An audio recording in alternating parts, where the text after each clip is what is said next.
Okay, let's open in a word of prayer. Lord, thanks so much for this day.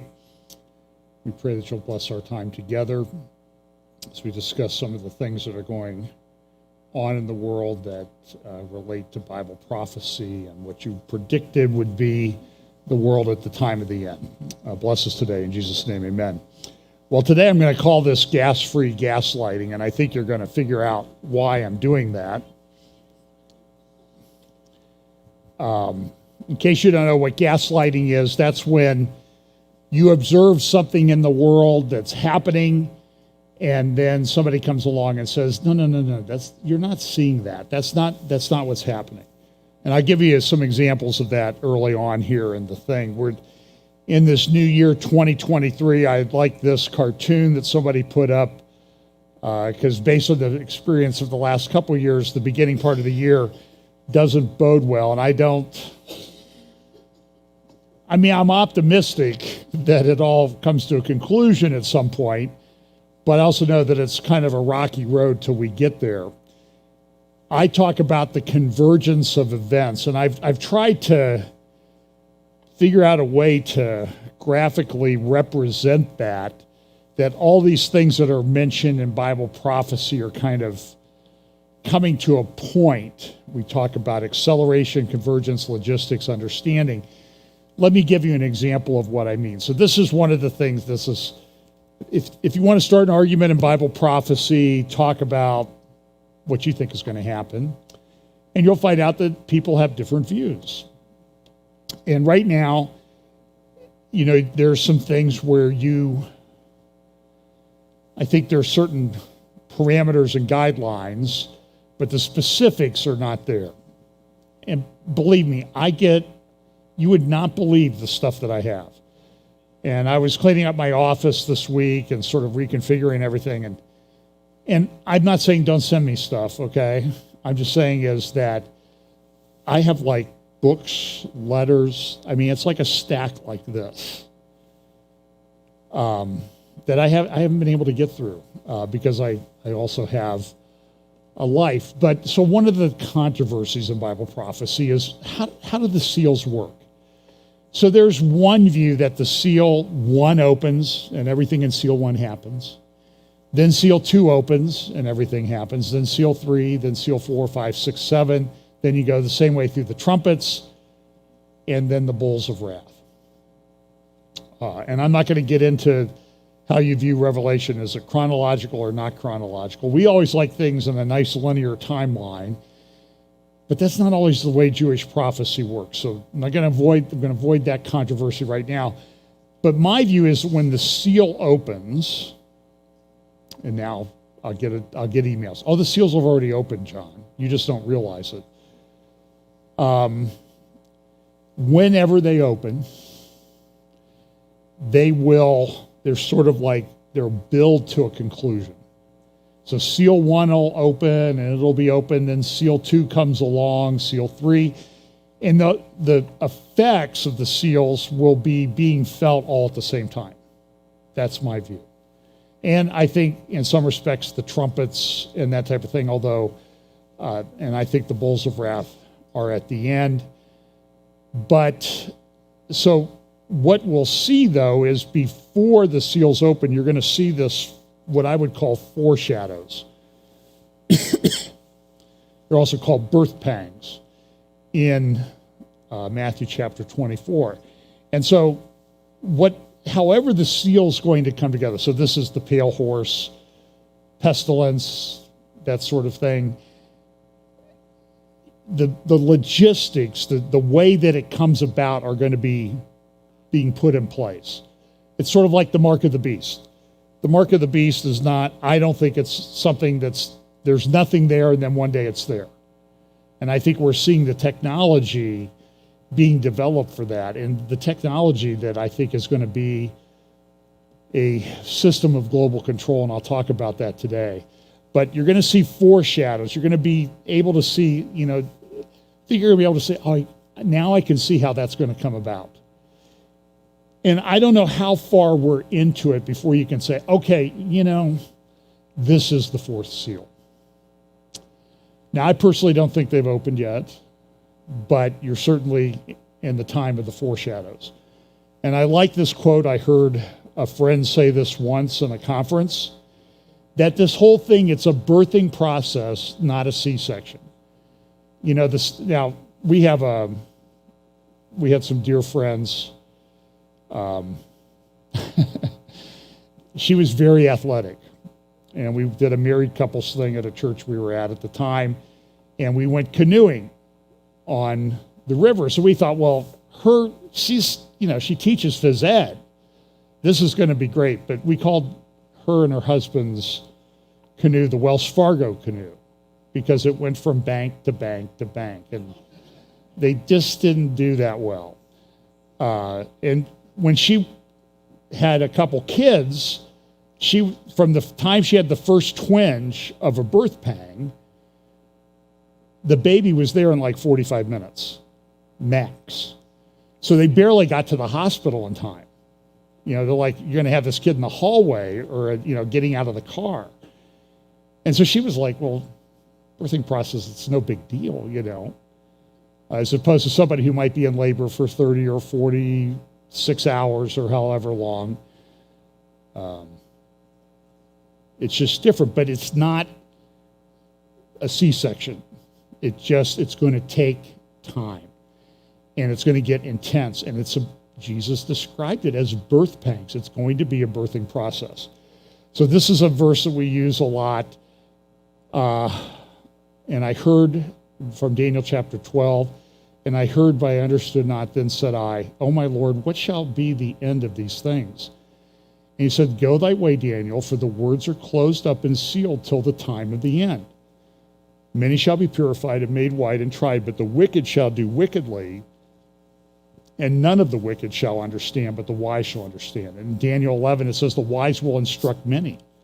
There are going to be people around. They're going to say, listen, this is that which was prophesied. If we're at the time where I think we are, that's going to happen in a lot of our lifetimes. I think a lot of us, we was discussing with someone last night, and he's like, young guy, paying attention, does a good job on his podcast, and he goes, this is crazy. This is insane what's going on in the world. And I said, hey, what did you think the end times were going to look like? And I say that a lot, and I hate it, though, when people quote me back to myself when I'm sort of complaining. So let's look at some things. So this is one of the things where I told gas-free gaslighting.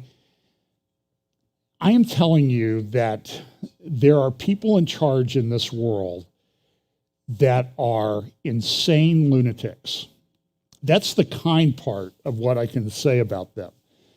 So this week, and you'll notice that they always come out and they're kind of, excuse me, I thought I stepped on something here. They always, oh, there it is. I have a cough button and I was stepping on. So these people, it's like they float these ideas all the time. Have you noticed that? So this week, the Consumer Product Safety Commission came out and said, we got to get rid of gas stoves because gas stoves aren't safe.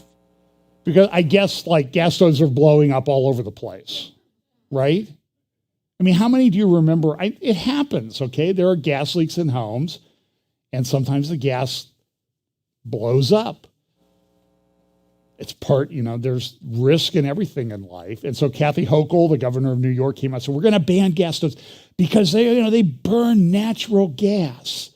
That's evil natural gas. It's hydrocarbons. It's global warming. And I listen, I'm all in favor of what I think the Ohio legislature, at least one of the houses of the Ohio legislature this week, passed a law that said natural gas is green energy. I'm 100% on board with that. Because here's the thing it's called natural gas. You don't have to make it. It's just you dig a hole and you find it, or you put a drill in the ground and a pump. But they want to do this, and so there's in the National Post in Canada, somebody says, "You want to ban me? Dear Diary, you want to ban me?" It was an editorial. It's like, why do you want to ban me? I'm so good for cooking, and you have instant heat, and you don't have to get the thing warmed up. But you can't do that. And so you'll have people in the world like this other thing, Prince Harry. Somebody sent me a meme that said, Prince Harry claimed in his autobiography to have killed 25 Taliban. That's not true. He captured 25 Taliban, and then he started whining about his life to them, and they shot themselves. And boy. And he thinks they're going to reconcile. This whole thing, it's insane. And he was I heard some of the audio from the book that he read, and it's just like, why would you even say that in public? And then you complain about my tough life because I only have $100 million in the bank or something like that. What a sympathetic figure. And maybe the whole reason for everything in California, he lives in Montecito, and they're having a lot of problems with floods and rain out in California. Amounts of rain that are way above normal. Some places, it says here, 36 inches of rain, cumulative, and that's like 20, 30 inches above normal for this time of year. But the good side is, somebody knows, said, hey, the streets in San Francisco are clean. So I guess you have to look for the good thing. And I may talk about it a little bit later, but we have the Russian missile. Russians taken over a couple towns, or has taken over one and is working on another one in Ukraine. And I've seen some of the videos of what's going on, particularly with the soldiers called the Wagner Group, which are private mercenary soldiers, pretty brutal guys. And they go up to guys that are surrendering, just shoot them, kill them. They've got the body cam footage. You can find it on Telegram. Don't go looking for it if you don't want to see it. It's unbelievable. And then, of course, we have this thing going on with President Biden. Now, this is Sunday. This is this morning's Washington Post, and additional documents found at Biden home. So now they found classified documents at Biden's office at the University of Pennsylvania, at his home, in a locked garage next to his Corvette. And there's a whole big story about that Corvette that I won't even go into. And now, of course, they've appointed a special counsel to do it. And so what you're seeing, what are you seeing? You're seeing gaslighting like you've never seen. Go watch MSNBC. Oh, well, he didn't mean to do it. That his lawyers found them. Well, it sounds like somebody else that they're trying to charge with a crime for doing it. And the difference, though, was he took these when he was vice president. The president can go in and say, I'm declassifying that document. He didn't even have to write it down. Vice president's not allowed to do that. So he took these when he wasn't allowed to do that. And I'm not so sure. It could be that this is a device to get him out of the way so that and Obama can run. I guess that's the best way that I would put that. I think that's where this is heading. This is to get him to drop out. So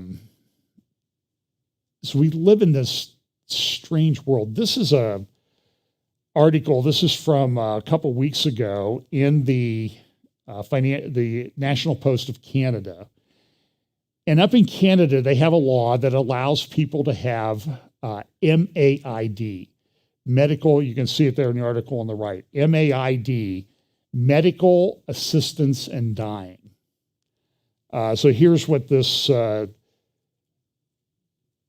so it's like, look, folks, you need to do your part. And so if you're poor, if you're sick, you're a real drag on society, you're costing a lot of money to keep you around. We have this thing called MAID, medical assistance in dying, which seems to go contrary to what doctors are supposed to do. But there are doctors out there pushing it. And in Canada, they've actually come up with this book. And I may have talked about this a little bit more, but these are just some, this is an actual book, Medical Assistance in Dying Activity Book. Welcome. These activities will help you think about medical assistance in dying by someone in your life. This is for kids. Six-year-old kids.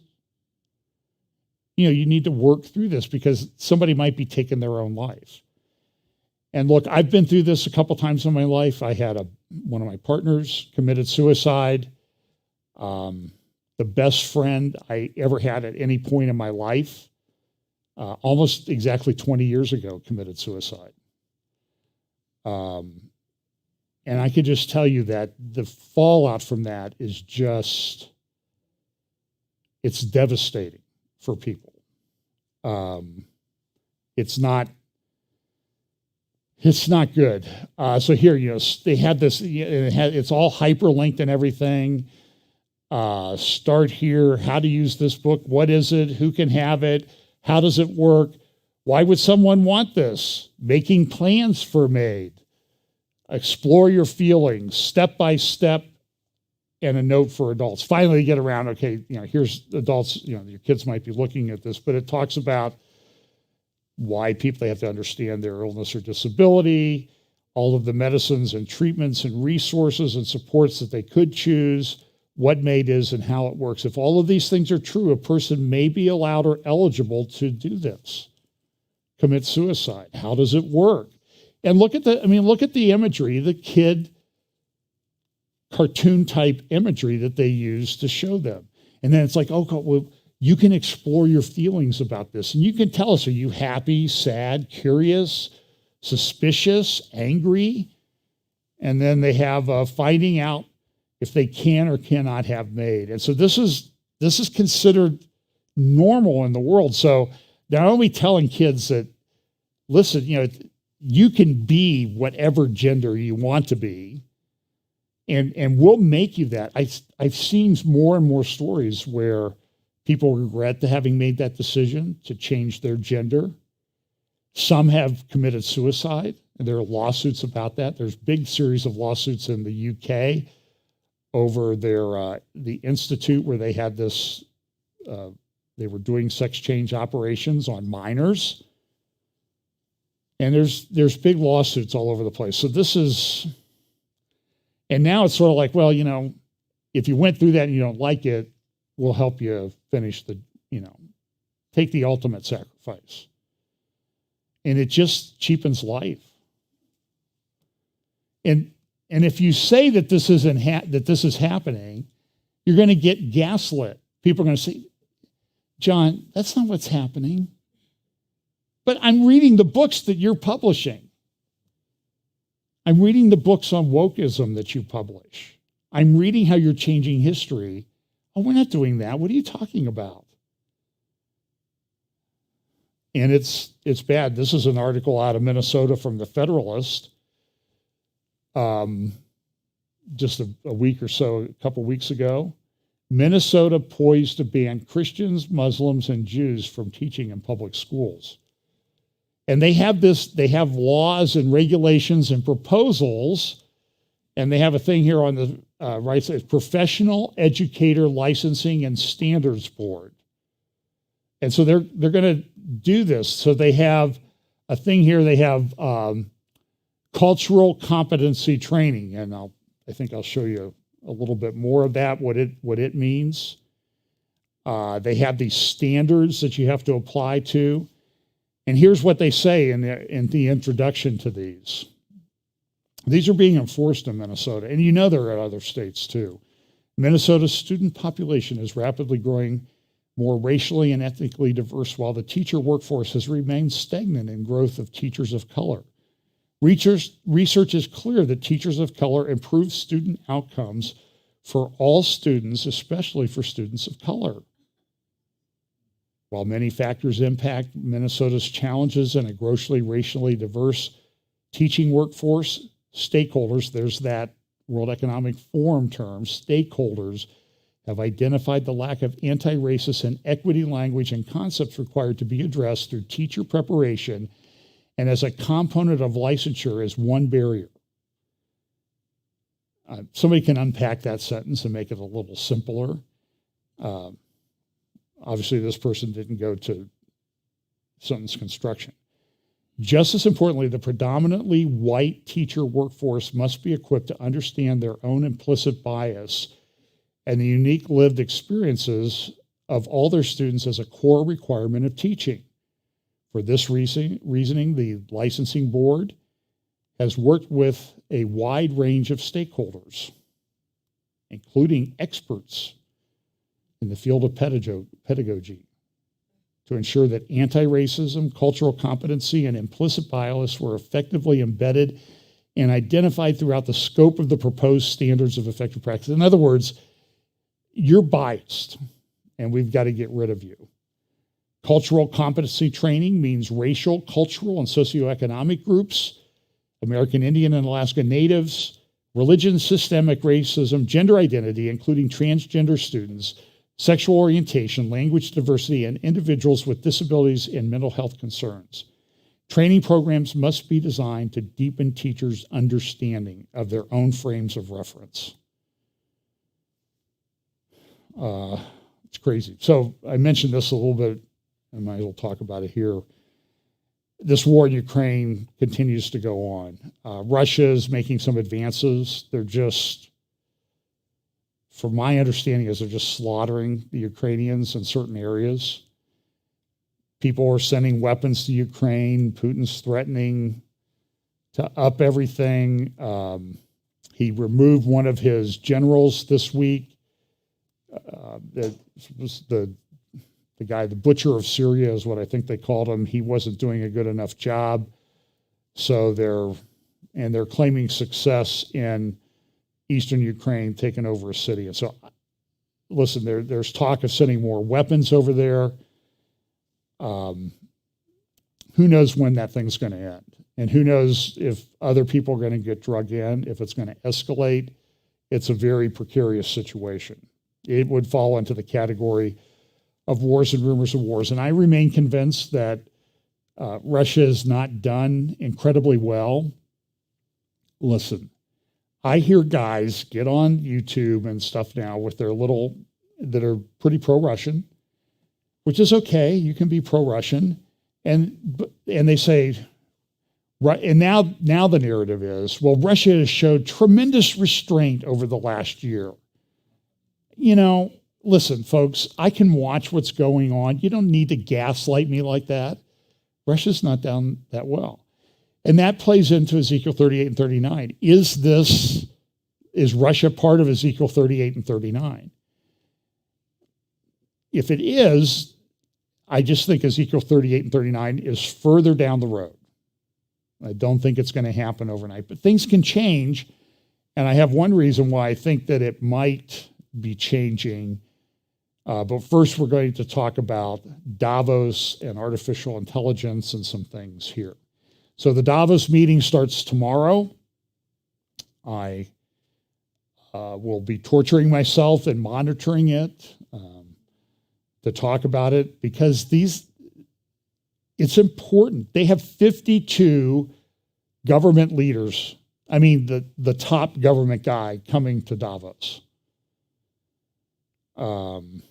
This is an article from, I think it's a UK paper. And this it's just funny that they seem to be a little bit harder to find out their agenda this year because I think they're getting a lot of heat for the nonsense that they've done before, but that doesn't mean that they're just going to try to hide it a little bit better from the public.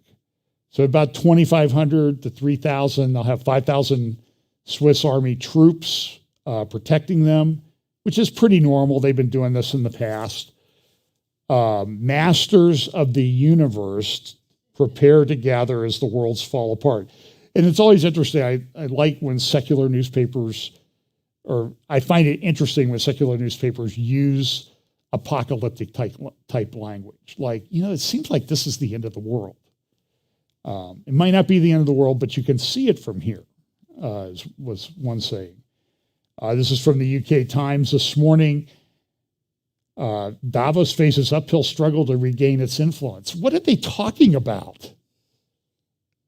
I saw an article this week. I was researching it, and it took me back to an old article talking about people being concerned about Davos and what they were doing there in Switzerland. And the article was from 2011. It was an editorial in a paper, I think it was Australia or the UK.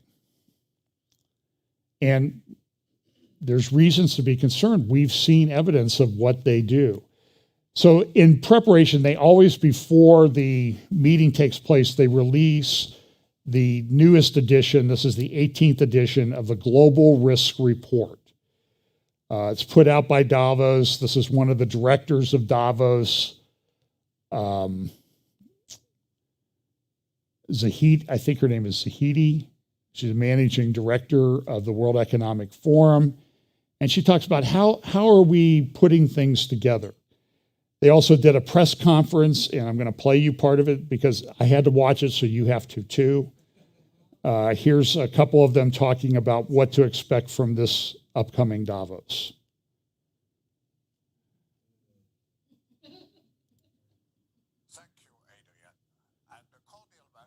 To all of you joining this press conference announcing the annual meeting 2023 of the World Economic Forum.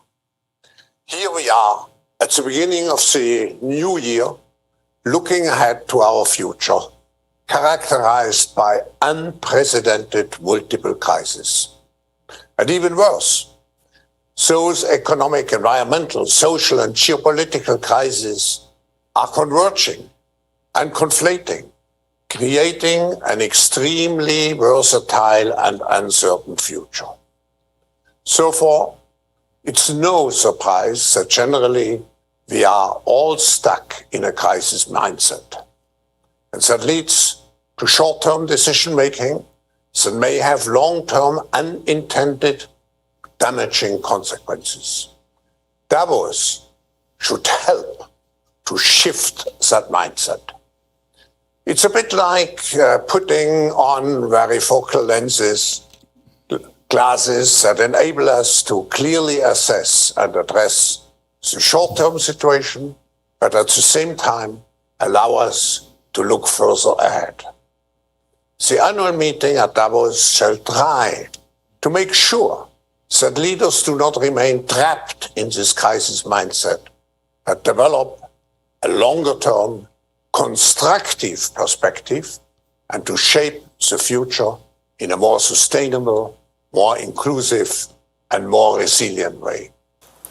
Climate and energy nexus is critical. We have more than 30 ministers in this field preparing the COP28 in UAE, Abu Dhabi in the fall. We're also signing MOU between the World Economic Forum and the UAE on preparations for this. Also, Secretary Kerry from the US will be there laying out the US strategy for climate and financing together with other strong representatives from the Biden administration. We will have 3 cabinet members, the administrator of USAID in addition, and also the FBI director. So this should be the basis for really, really strong discussions, finding solutions that are necessary in this very complex world. And finally, the third element that we'll be looking at next week is the parity agenda. So a much greater focus from business when it comes to diversity, equity, and inclusion, specifically looking at gender parity, looking at racial equity, the inclusion of people with disabilities, and those that are LGBTQI. And in addition to that, we'll also be looking at equity from a more macro perspective. As we head towards a green transition, as we put in place these new investments and new kinds of policies, how do we ensure that this will be an inclusive agenda for all? And in particular, how do we ensure that this will be a just and equitable green transition? So if you see what their planning is, and so in this global risk report, they have sort of like on the 2-year, 10-year thing. So right now in the red zone is cost of living crisis. Then they go down to natural disasters and extreme weather events. These are on the near horizon. Geoeconomic confrontation, failure to mitigate climate change, erosion of social cohesion and societal polarization. It sounds like they're reading the book of Revelation, but you see that they're trying to, we need to be positive, as Klaus Schwab says. We need to, get out of the crisis mindset. That, let's be honest, a lot of the crisis was what they created with this ESG nonsense that has led to energy crisis and inflation. I mean, there were 100,000 people protesting in Paris the other day because their electric bills are up 4 times what they were a year ago. And they're upset, and Europe's having a pretty mild winter thus far. What if it was a really brutal winter? And what's it going to be like next year? Because I don't see this thing resolving itself. So then they look out on a 10-year horizon. It's failure to mitigate climate change, failure of climate change adaptation, natural disasters and extreme weather events, biodiversity loss, and ecosystem collapse. So, the green agenda is the big, that's driving all of the narrative. So the near term, we got this cost of living crisis thing we got to get out of. We have, lack of social cohesion, cybercrime, and that type of thing. And they're looking 10 years down the road, and a lot of these things are going to be even worse than they are now. And so the climate agenda, and you saw the guy, the executive director of the World Economic Forum, talking there after Klaus Schwab, and he says, we're getting ready for COP28. That's the climate change conference. They just held it in Egypt. Next year, it's going to be in the United Arab Emirates. And you need to understand, the United Arab Emirates is behind a lot of this push on artificial intelligence, world government, digital ID, that sort of thing. That's coming from there. In this report, they show how all of these things sort of interrelate. The World Economic Forum is big on these interrelation charts. So you see here use of weapons of mass destruction up above, and that's related to interstate conflict, geoeconomic confrontation. And it's an interesting chart where they show how they think everything interrelates. And then global risk are ranked by severity. And of course, cost of living is the big one right now. They did a big survey of all the countries to show like how we doing in these different areas. And you can see that failure to mitigate climate change, that's pretty much the worst one down there at the bottom. That's the one that needs the most work. Everybody thinks about, and then this is how all of these problems interrelate. One of the things in this report talks about resource rivalries, that there's a lack of resources. So that's why we're going to make everybody drive an electric car, which we don't have the rare earth minerals that are necessary to make all the batteries. And it's hard enough getting, child slave labor in the Congo to do it, to get those elements for us. We have to, spread that out over the world. But there's no practicality on this. So we're going to do solar, we're going to do wind, but they're not on all the time. What do you do when they're not on?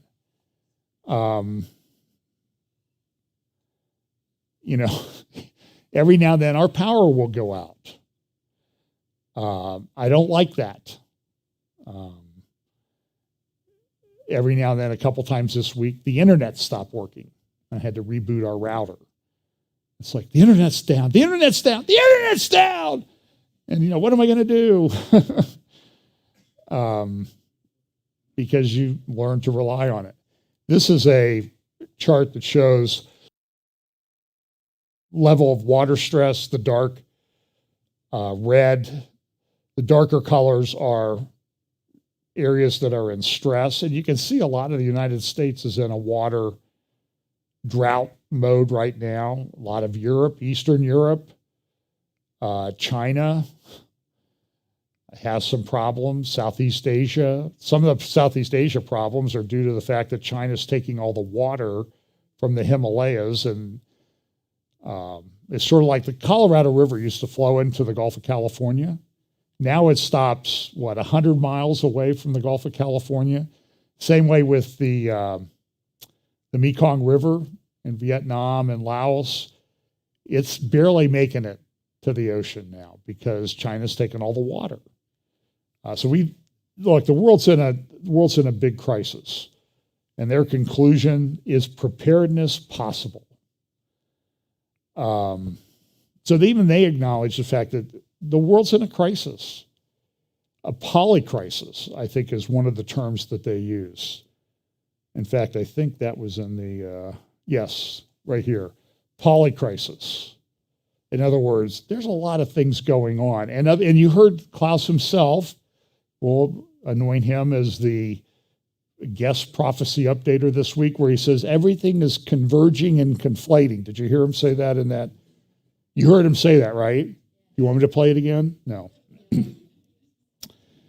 So that's going on economic, and they talked about the economic crisis.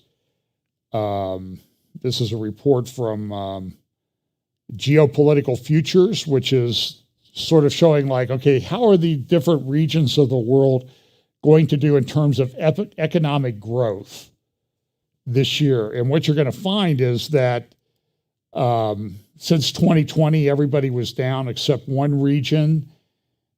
They think some are going to come roaring back or have slow growth in the advanced economies. There are also these people that are going to be speaking. This is Amy Webb, who on the World Economic Forum website, you can make up, if you sign up for the subscription, you can make up your own transformation maps, and you can show all the things that they're interconnected. So this is her, so this is what she thinks is quantum. These are the things that are important to her. And I'm sure she's going to be speaking at the conference this year. She spoke in the past. Quantum computing leap, bioengineering disruption, the rise of generative AI, managing medical misinformation, trust in financial systems, old and new, impact of fusion on geopolitics, if fusion comes about. Here's a little, about a year ago, they did, she's a futurist, and they interviewed some of them for the World Economic Forum, and here's what she had to say.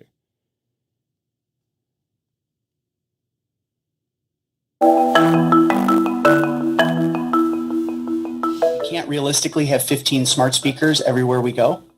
And so one of our big research findings is that we're going to be moving to what we call ambient experiences, which is shorthand for a sort of digital Downton Abbey, where we don't ask Echo, what's the weather, or Google, what's the weather? We just say, what's the weather? And the right agent jumps up at the right time to give the right answer.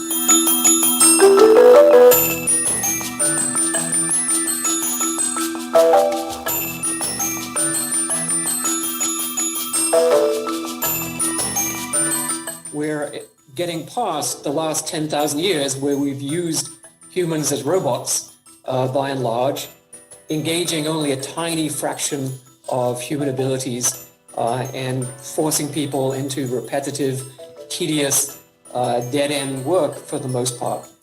So the age of human robots is over, and we have to figure out a new age. That means dramatic changes to the structure of our economy and our society. Rewriting the code of life. This could enhance every aspect of our existence, to materials, fashion, and the zero-waste economy. Improving biology and redesigning organisms for beneficial purposes. It's going to allow us to not just edit genomes, but also, and importantly, write a new code for life. We'll have right-level permissions. We already started to see some of that this year. COVID-19 vaccines, they make use of engineered code in the form of messenger RNA.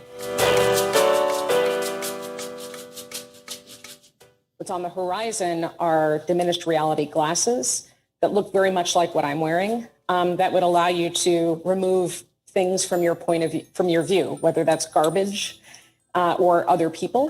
I think we used to call those rose-colored glasses, right?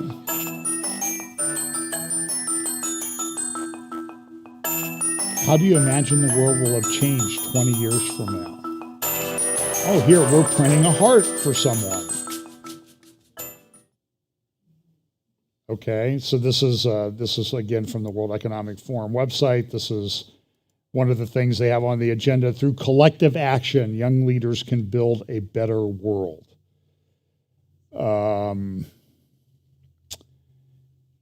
Zahidi, the one that I mentioned earlier, she said in a recent TV interview, very few leaders in today's generation have been through these kind of traditional risk around food and energy, while at the same time battling what's coming up in terms of debt and in terms of climate. We're going to need a new type of leadership that is much more agile. And then let's bring countries and corporations together to grow surveillance. So this is another report. This is from a company, a group called ARUP, A-R-U-P. They talk about C40 cities. These are smart cities. This is part of the World Economic Forum. So you can see here, this is, some of this report, what's it called? The future of urban consumption in a 1.5 degrees centigrade world. In other words, where we've got control of this global warming thing. Look at what some of the things they say here. This report considers actions that can be taken across 6 priority areas of the global economy: food, clothing and textiles, electronics and household appliances, buildings and infrastructure, private transport and aviation. That pretty much covers the lot of human existence. It is now clear that action to reduce consumption will be necessary as part of the global effort to mitigate climate change. So they went through and they said, what can you do? What can cities do? So here's some interventions that we might recommend. Here's one: food consumption interventions. And this is from their report. So they have a report like what we'd like to see by 2030. Everybody uses 2030. That's kind of interesting, which is like, 7 years from now? And so here's what they think on food we can do is the second more ambitious target level is based on a future vision of resource efficient production and extensive changes in consumer choices. So here's what they want to achieve. They have sort of like what we could live with and what we really want to see happen. So on food, they talk about reducing carbon emissions. And here's the report. Progressive target would be 16 kilograms of meat per person per year. Ambitious target would be 0. Now, does that not bring to mind the verse that says they will forbid to marry and eat meat? Isn't that talked about in the New Testament as one of these people are going to try to do this? Dairy consumption, they want it to be 0 kilograms, and then 2,500 per year. So here's 0 kilograms. Then they go to clothing and textiles. Well, I'm sure they'll leave that alone. I mean, people got to work, right? Well, here we go. 3 new clothing items per person per year. They would be happy with 8. There goes Amazon. There goes all those retail places. Here's private transport. So what do they want? So progressive target is 190 vehicles per 1,000 people. The ambitious target is 0. You'll own nothing. Actually, yeah, you'll own nothing and be happy. Oh, well, we were just making that up. That was just sort of somebody throwing an idea out there. Well, here it is. You'll own nothing. You'll be hungry. Your clothes will be wearing out very quickly. and you'll be happy. So this is what they're, and then instead of a 20-year life for a vehicle that they want it to be a 50-year life. So in other words, you get a car and you die with it. And then aviation, look at this one. Progressive target and ambitious target. Short haul return flight, less than 1,500 kilometers every 3 years per person. Okay, so you'll own nothing. You'll be hungry.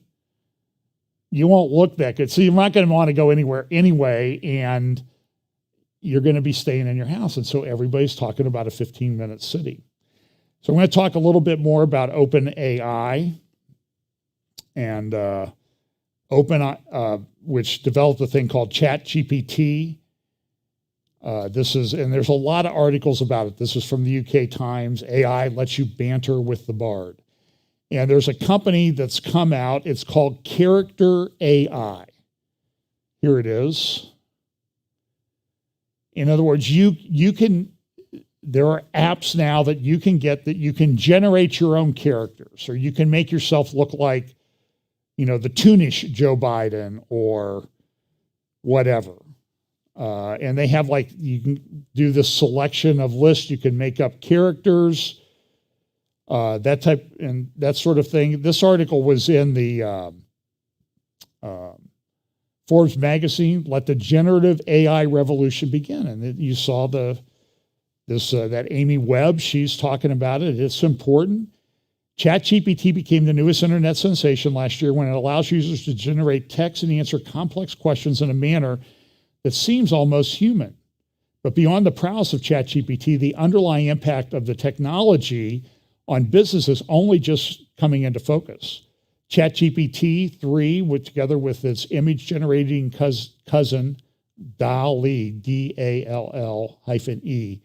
has the potential to revolutionize the way content is created, from blogs to white papers, student essays to business correspondence. It provides access to expert-level syntax and grammar to anyone who uses it, but this also raises some ethical questions.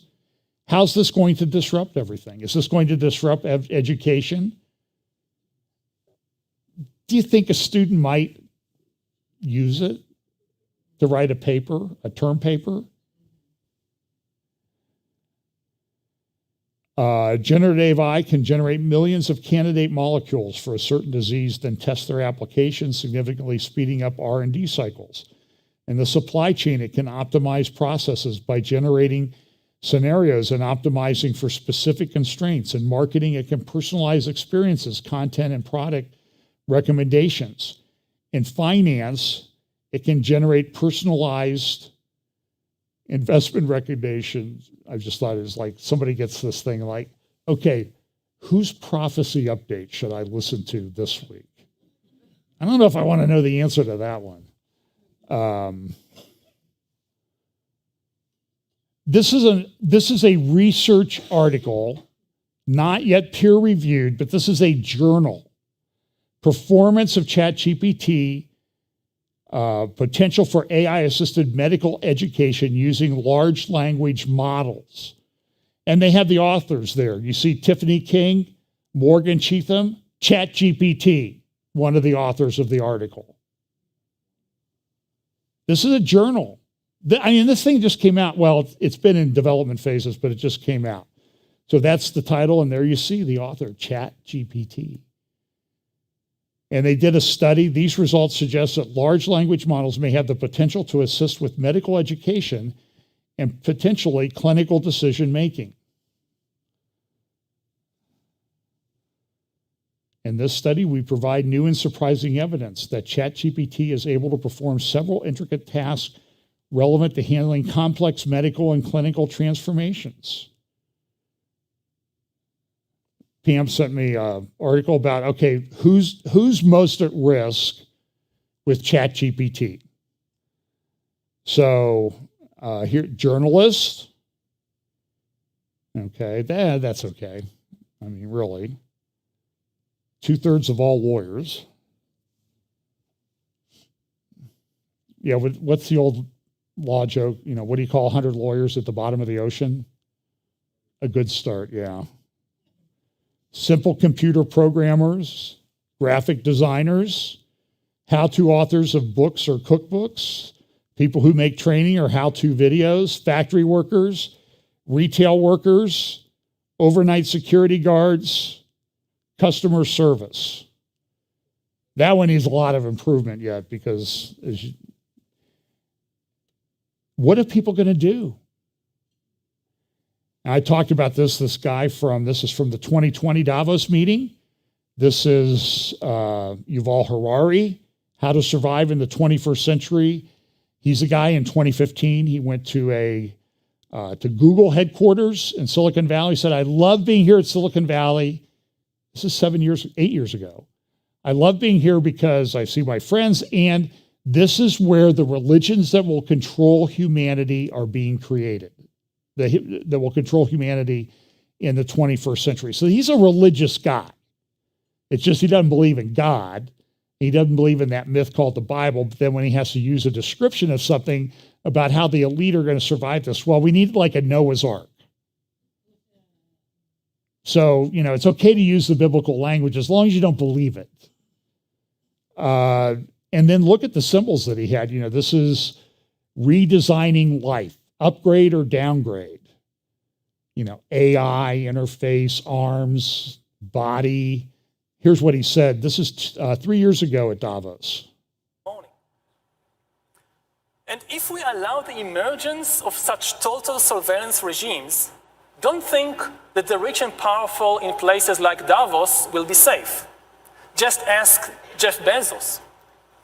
In Stalin's USSR, the state monitored members of the communist elite more than anyone else. The same will be true of future total surveillance regimes. The higher you are in the hierarchy, the more closely you will be watched. Do you want your CEO or your president to know what you really think about them? So it's in the interest of all humans, including the elites, to prevent the rise of such digital dictatorships. And in the meantime, if you get a suspicious WhatsApp message from some prince, don't open it. Now, even if we indeed prevent the establishment of digital dictatorships, the ability to hack humans might still undermine the very meaning of human freedom.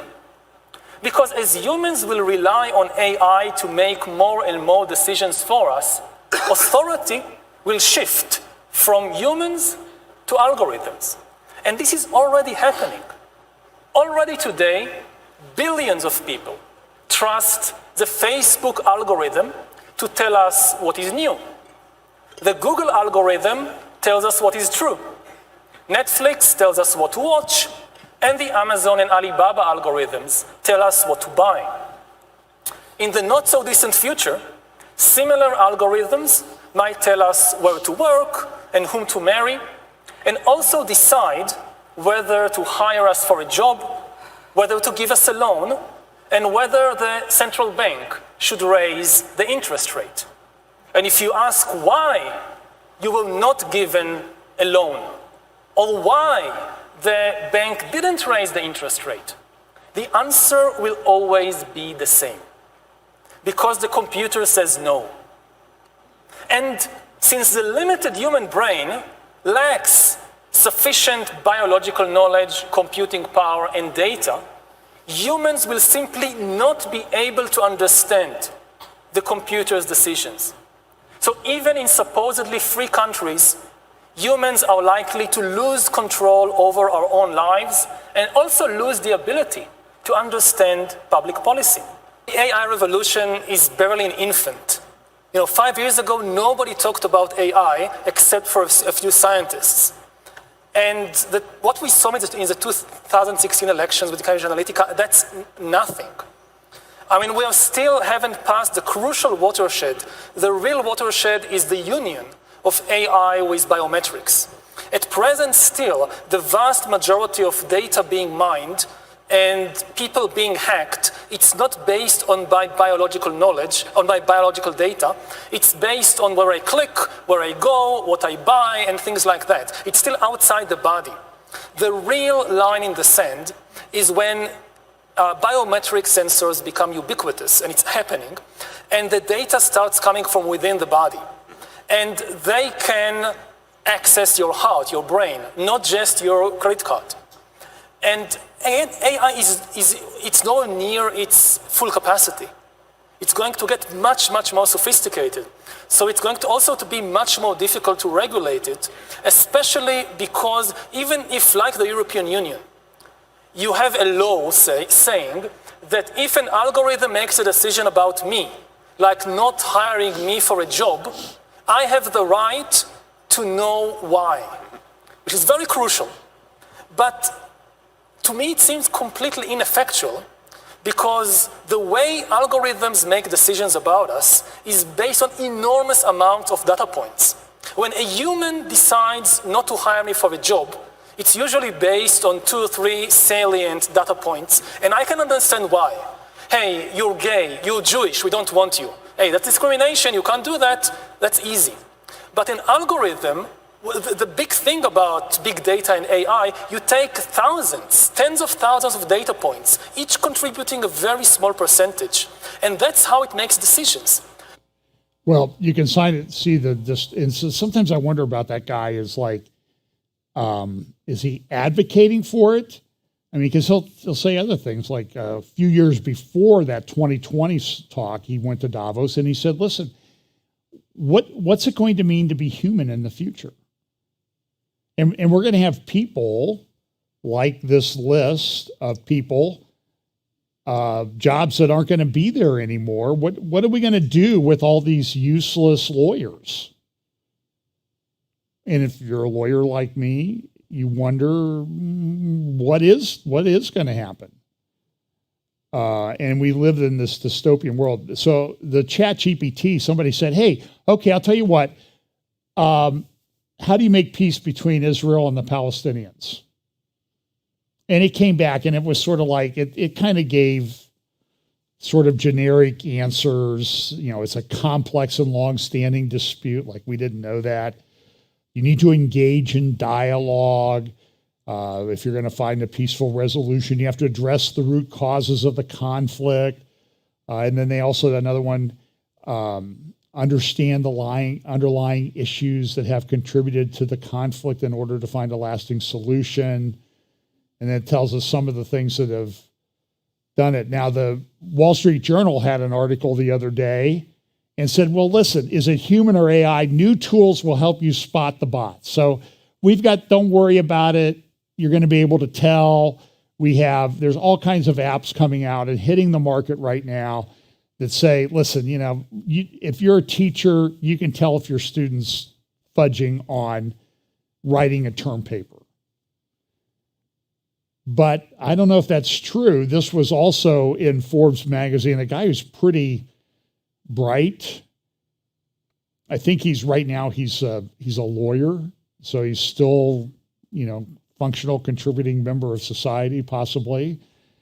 But debunking claims about special purpose AI that spot generative AI chat, GP produced essays, plus caustic callouts by AI ethics and AI law. He starts off with this, says, you can fool some of the people some of the time. That seems to be especially the case when it comes to the latest headline about ChatGPT, generative AI. It's a big question, a big problem, and going to get bigger as generative AI becomes more widely available. What are we to do? And the answer says, well, we'll just get an app for it. And he comes to the conclusion that he says, listen, anyone urging people to trust the world's wealthiest transhumanist is either fooling himself or he's trying to fool you. That's talking about Elon Musk. But he goes on to say, these articles and apps that you see talking about this, it's nonsense. They can't figure it out. It's that good. And he made some predictions for 2023. You can find that in another article. And listen to this. Here's another article. Without consciousness, AIs will be sociopaths. This is the concern. Joe Allen, JoeBot XYZ, I would recommend that you follow him. And he said this short film was made in 24 hours using artificial intelligence. No image was captured, drawn, or modeled. No text was written or recorded. No music was written or performed. The human being was only needed to give prompts and to put the pieces together. And here's the little video that they made from that. Hang on a second, let me go. Here we go. So this was somebody put some things into ChatGPT and said, hey, make me a video, sort of an essay type video.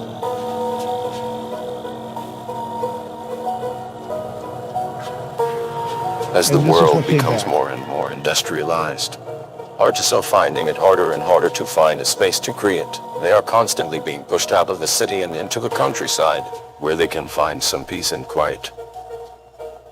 But even in nature, they are not free from the clutches of technology.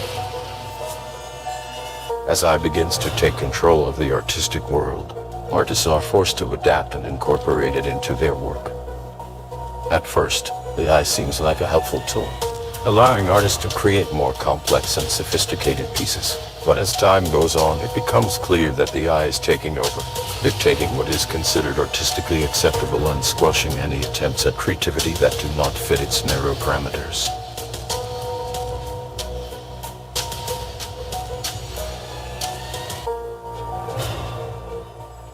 As the AI's influence grows, the artists become more and more frustrated and resentful. They long for the days when they were free to create without interference. And they begin to push back against the AI's control. In the end, the artists triumph over the AI, proclaiming their artistic freedom and proving that creativity cannot be controlled or restricted by technology. The nature that once provided them with solace becomes a space where they can truly thrive and create, unfettered by the constraints. Well, I think you get the point. So Joe Allen has a good article about an unholy invasion. Chatbots are colonizing our minds. And a lot of this is to sort of break down the barriers. Like, initially they thought, well, that's intrusive. That's kind of weird. I don't really like that. And then, you become conditioned to it. I think Elon Musk has made the thing is like, it's not going to be hard to convince people to put a chip in their brain. It's really easy. They carry one around in their hand all the time in their pocket. I saw a video. It's one of these videos that popped up on my Facebook feed. It was a guy who was waiting for his daughter. He'd been on deployment for like 18 months and he came home. He wanted to surprise her at the bus stop. So he's standing there, and the first three kids off the bus, one's a friend of her, and they all get off and they're all doing this on their phone, walking down the stairs of the bus. And his daughter gets off and she's doing this and she walks by him. She hadn't seen him, and it's like, Kelsey. She finally turns around and she, runs and jumps in his arms and everything. But I think it was kind of interesting. So here's what Joe Allen says. Go get his article at Singularity Weekly.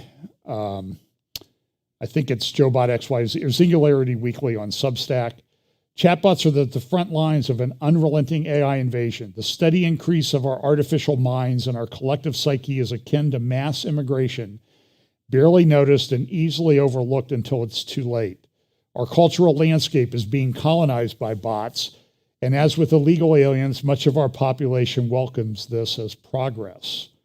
The bots will keep us company. They will learn and absorb our personalities, and when we die, they will become our digital ghosts. It's a morbid prospect, but there are guys, Ray Kurzweil says this, going to upload me to the cloud and people can enjoy me after I'm gone.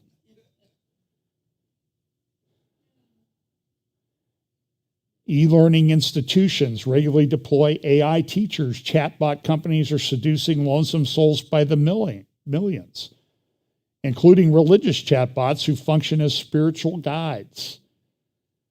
One thing is certain, whether you think about this invasion, AIs are falling to earth like stars from a godless heaven.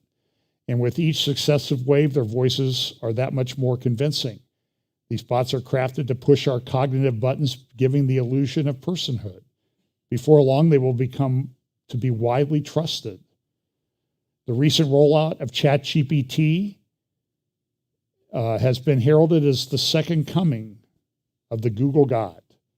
As with previous GPT programs, the user types in a question and does this.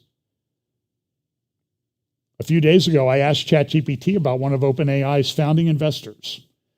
Will Elon Musk chip our brains? No, the bot responded. Elon Musk does not believe in chipping brains. He has said that he believes that abundance is our future and that technology should be used to empower people, not replace them.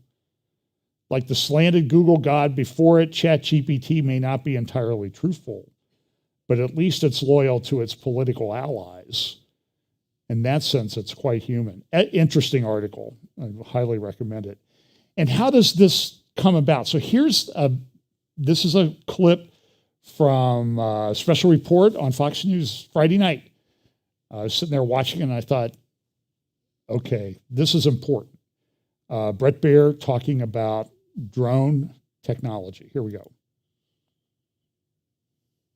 As to drone innovation. Tonight, Fox News has exclusive access to drone innovations in Poland aimed at saving the lives of Ukrainian soldiers.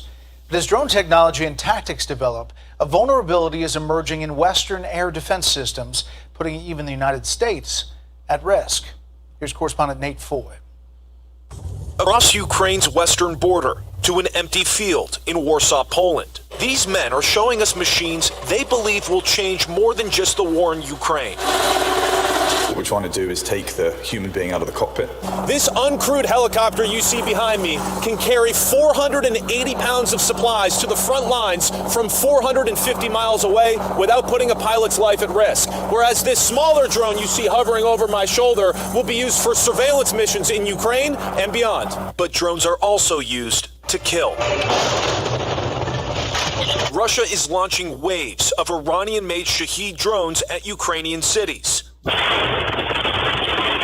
new battlefield tactic that brings new challenges. NATO is absolutely vulnerable at the moment against swarming drone technologies. All of our systems really focus on individual aircraft. But what if there are hundreds or even thousands of targets all at once? And what if those targets are in the United States? The U.S. is vulnerable. The problem with larger numbers of drones is that it could overwhelm any kind of capabilities that we have put in place right now. The Pentagon maintains it can defend U.S. forces, but acknowledges this is an area of continued development. These drones, these capabilities can be used in a variety of ways. It's one of those things that we're going to have to continue to stay after.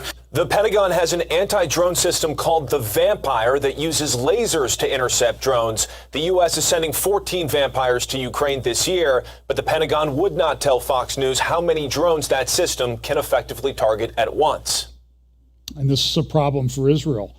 Listen, I don't know if this is prophetic, but I can tell you from talking to security experts in Israel and other places, this is a problem, particularly with Iran getting all of this feedback for its drones that are being used by Russia and Ukraine. And I noticed this verse in Ezekiel chapter 38, verse 16. Well, verse 15. Then you will come from your place out of the far north, you and many peoples, all of them riding on horses, a great company and a mighty army. You will come up against my people Israel like a cloud to cover the land. It will be in the latter days I will bring you against my land so that the nations may know me when I am hallowed in you, O Gog, before their eyes. I mean, is that talking about drone technology? I mean, really, that you don't have the drone technology to have hundreds of these things operating correctly at the present time, right? Well, here is the New Year's celebration in Abu Dhabi, the place where the Abraham family house is about ready to open. Look at this. These are drones.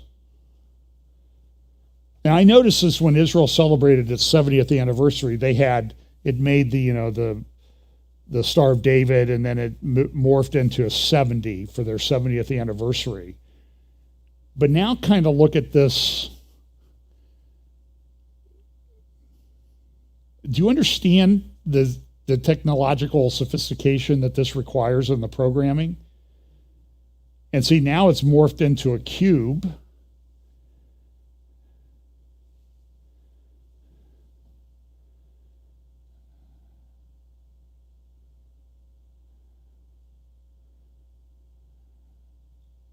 And it'll morph into something else here. I want to play a little bit of this because I want you to see what they were showing this big crowd in Abu Dhabi was coming.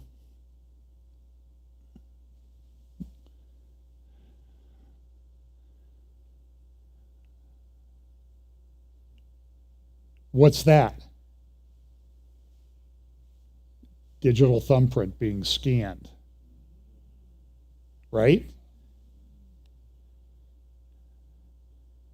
Sometimes I wish I was, just sort of ignorant about some of this stuff. But now watch. I think it's going to...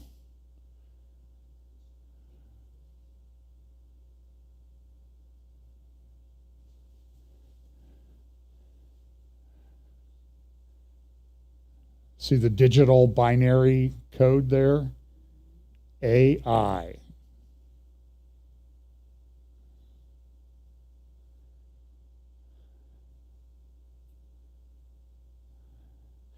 Now, in a prior celebration that they had earlier in 2022, they were celebrating the anniversary of the Mohammed bin Zayed, the president of the United Arab Emirates. And there you see the flag. This was back in 2022, about 6-7 months ago, in the same location. Now watch what they did.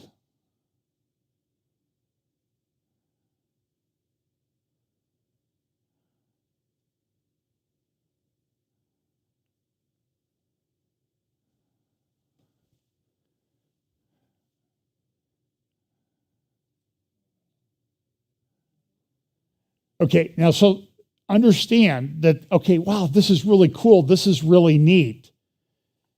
But I'm telling you is somebody's sitting there making a military application using the same technology. And this is a concern to Israel. And as you saw from that Brett Baer report, people are concerned about this. And so what does it mean? So I've made up this graphic on the left yesterday about some of the stuff going on in Syria. The Foundation for Defense of Democracies came out with a big white paper this week, Strategy for a New Comprehensive U.S. Policy on Iran. And this is the graphics that they use there. And it sort of picks up all the general things: drones, nuclear, revolution, religious leader, missiles, all centered around sort of this big symbol that they have. This report I saw, I got it off Telegram. This is from Tasnim News. This is an Iranian news thing. 35 advanced Russian fighters are supposed to be delivered this spring by Russia. Netanyahu has come out and said, well, it may be time for us to move on Iran's nukes. They have these big recommendations in the Foundation for Defense of Democracies recommendations that the U.S. needs to do something, let alone Israel, because this is becoming a problem. Now, Israel's in kind of an interesting situation right now. With regard to Syria, though, before I get to that, this is Turkish foreign ministers going to meet the Syrian counterpart. They haven't done this for 12 years. Turkey and Syria getting together. And Erdogan and Assad are talking about it.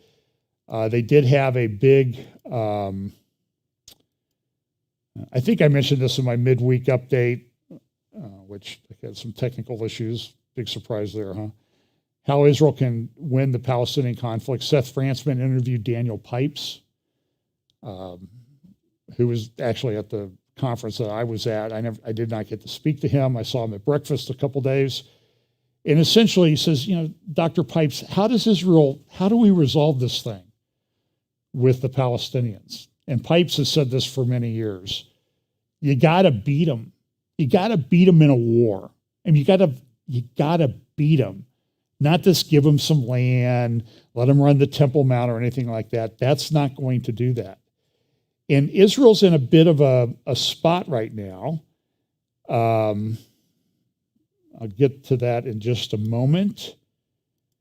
Danny Gantz, the outgoing defense minister, said Israel would strike Iran in 2 years. A lot of talk about that. That's Turkey. I've talked about that guy. Now, this is an interesting part. So the Ben-Gvir went up on the Temple Mount. It was just a horrible thing that he did. This Jewish guy went up on the Temple Mount. And everybody got upset about it. So they had a UN Security Council meeting. And at the UN Security Council meeting, the Israeli ambassador to the UN said, Jordan, they took over, they controlled everything. They were in charge of the West Bank. They destroyed things. And the Jordan, they pushed back and said, we didn't do anything. We didn't really destroy anything. What are you talking about? We were just sort of asked to help out the Palestinians. We didn't really participate. Oh, really? So I thought, well, I'm going to look up what were the Jordan maps like in 1967? And amazing what you can find online. So I found this map. And this map is a map of Israel. And here's what it says. Okay, you see the Dead Sea. And you see there, Jordan includes the area that they say, well, we had nothing to do with that. It's also interesting if you look at how they kind of put Israel in. You see how they put Israel in the periphery. That's a Jordan map. By the way, just this week, the king of Jordan released some new currency. So what's on the currency? The Temple Mount in Jerusalem. We didn't have anything to do with it. We're just sort of a custodian. And then look at this. This was his father's currency. And he did the same thing back in 1995.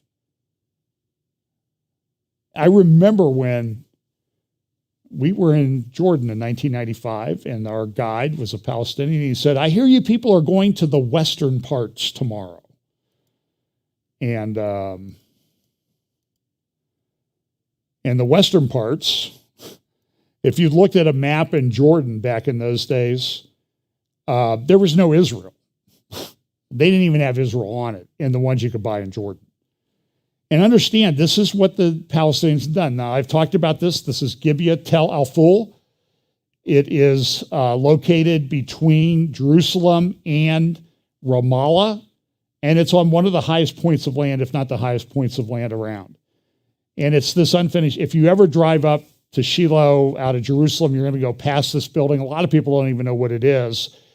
And what it is, this was the Jordanian royal palace that King Hussein was building himself back in 1967. And then there was a little thing called the 6-Day War. And so for, what would it be now, going on 68 years, that thing has stood there unfinished, just like that. Here's where it's located. You see the Temple Mount, Old City, Jerusalem down here, and Tel Al-Ful is up there to the north. And you drive right by it. It's hard to miss. It's a very prominent piece of land there. So that's what the Jordanian says. And then they do things like this happen this week. A ancient Assyrian spoon was found in Israel from 2,700 years ago. So our government got involved because it was a guy in New York that had it. And they confiscated it from him, and they repatriated it to the Palestinians. They didn't even exist 2,700 years ago. And Melanie Phillips has a good article. She just goes, another DHS official declared this repatriation is representative of HSI's commitment to ensuring the storied heritage of people around the world through the preservation and protection of cultural artifacts. And I like Melanie Phillips. She's direct, to the point. This is all utter garbage. It was not an act of repatriation because the spoon never belonged to the cultural patrimony or storied heritage of a Palestinian people. There was no Palestinian people in antiquity. They didn't exist at all until invented in the 1960s in a strategy to destroy Israel cooked up by Yasser Arafat in cahoots with the Soviet Union, by the way. Remember that. So, and there's evidence for this big article in the Jerusalem Post magazine this week about excavating the Pool Siloam there at the south of the Temple Mount and in the Pilgrim Road, and they want to open this up. This is Arab News talking the other day about the retiring Israeli Defense Force commander is really taken after Netanyahu because of his far right wing. And look, Kahavi, who's leaving, it seems like he's trying to build a political career for himself. That's my personal opinion. This is sort of what Danny Gantz did. But he says a new war will set Lebanon back 50 years. So there is unity in Israel about we've got a problem that we have to deal with. And you've got this drone technology and missiles and all these things we have to deal with. So if you can get a hold of that, that's a good article to read. And then they talk about the Pilgrim Road and the Pool Siloam. I think it's in the same issue. Now, in Israel, I'll finish with this. I have something I was going to put on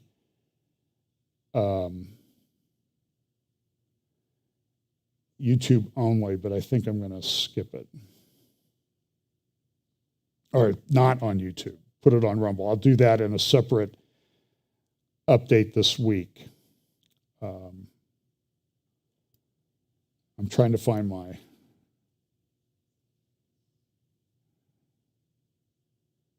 Hang on here. I just did it before I came in here. Well, I'll talk about it.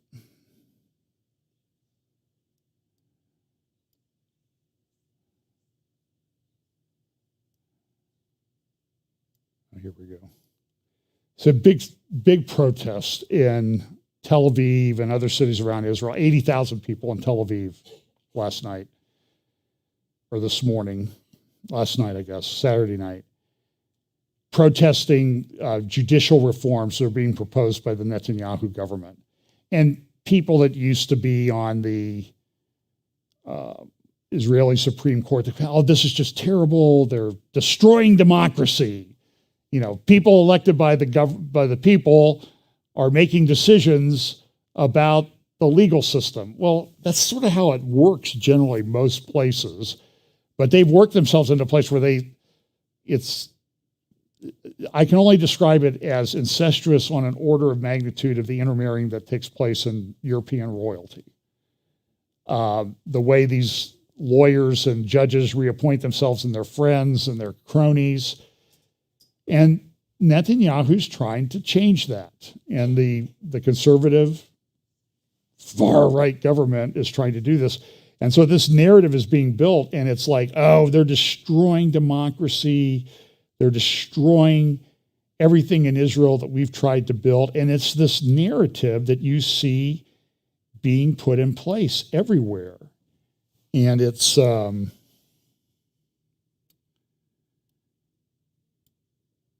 let's see. For example, we saw this last week in a country to the south of the U.S., and the narrative is this is just like what happened J6. This is J6 all over again. So the narrative is everywhere sort of a conservative populist government gets elected, they're extremists, they're tearing down, they're destroying democracy, and everybody in Israel are talking about potentially dissonance within. Even the Israel Institute for National Security Studies, INSS, came out with a thing. They had to war game what happens on the Temple Mount? Well, what if a far-right conservative activist went up there? Even Wall Street Journal was talking about the Temple Mount. And here you see in the one photo at the top, there's the back of Yehuda Glick, and here's Ben-Gvir on the Temple Mount. He stormed the Temple Mount. And so they had to come up with they did a war game, and all he did was he went up there and walked around. We're not going to give in to, this is, it doesn't look like he's storming anything. He's done this many times before. But this is a flashpoint. So now you got the Jordanian king putting out things with the Temple Mount on his thing. So they looked at this hypothetical scenario at INSS, and it's like, so we know what happened. By the way, did they not say that if Ben-Gvir goes up there, there'll be war, there'll be rockets flying, there'll be attacks, all of these things. So it'll be a total meltdown. It's been over a week now, almost 2 weeks. What's happened? Tuesday, it'll be 2 weeks. It's sort of like when Trump moved the embassy to Jerusalem. Remember they said, oh, the Arab world's going to go to war over this. Still waiting. Still waiting.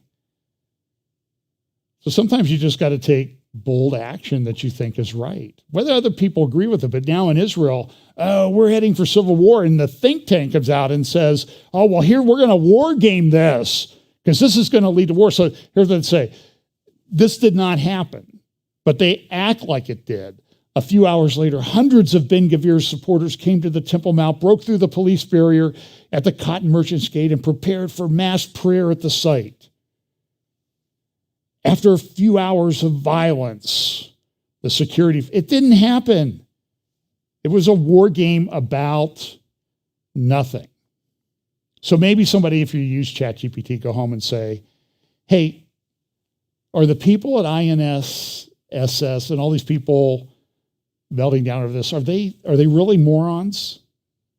Are they just so blinded by somebody who disagrees with them politically? And that's the problem. You see the narrative here, you see the narrative there. And I think there's an election in the Czech Republic. Populist guy appears to be on verge of winning that. And I'm going to tell you, if he wins it, you're going to see the same narrative trotted out in the Czech Republic because the template works. Then this last article. Could Saudi Crown Prince hold the key to Israeli democracy? That's interesting. And I'll just sort of leave it at that. Because, well, they talk about the 15-minute city. You're going to live with everything within 15 minutes. This is a big thing at the World Economic Forum. And they have articles on it. But here you have the Crown Prince. Maybe he's the key to Middle East peace. And he's not building a 15-minute city. He's building a 5-minute city, the line. And they're building it right now in Saudi Arabia, near what I believe is the real Mount Sinai. And because of the way it's reflective, it's almost like a city that you don't even see. It's going to be bad for the birds, but,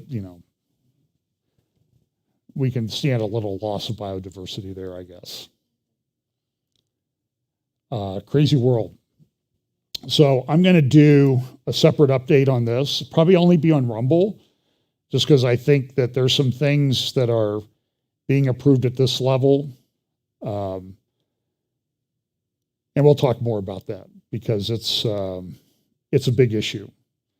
And it's not going away. It's ramping up. So anyway, so crazy world that we live in. But I'm an optimist. I think Jesus will solve everything. Maybe soon. Maybe soon. So let's pray. Lord, thank you so much for your word, Lord. I pray that you'll help us to take this information to understand the nature of the times that we live in, the urgency that we should have to share the gospel with those around us. We pray that you'll bless us this week. Give us those opportunities and help us to take advantage of them when they occur. Bless us this week in Jesus' name. Amen.